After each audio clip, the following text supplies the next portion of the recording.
नमस्ते, स्वागत है हमारे यूट्यूब चैनल पे।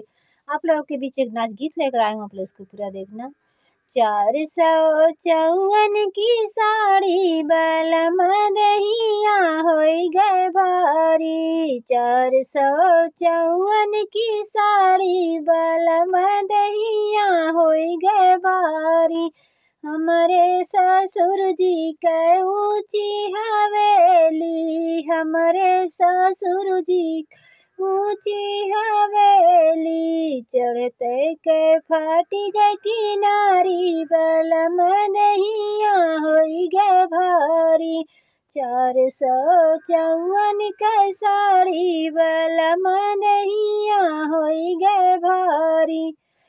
454 के साड़ी बलम दहिया होई गए भारी। हमरे भसुर जी के ऊंची हवेली, चढ़ते के छूटी गईल साड़ी बलम दहिया होई गए भारी। चढ़ते के छूटी गईल साड़ी बलम दहिया होई गए भारी।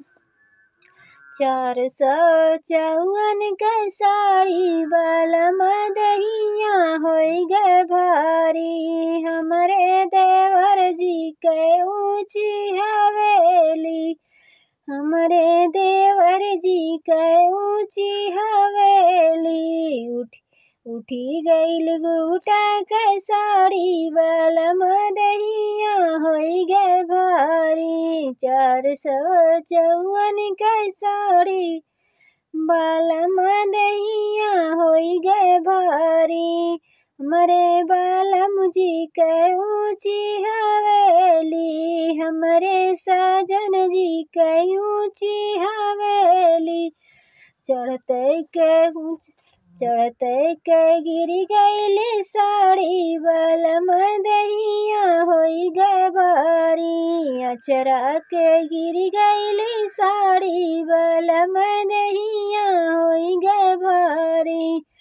454 के साड़ी बलम दहिया होई गए भारी।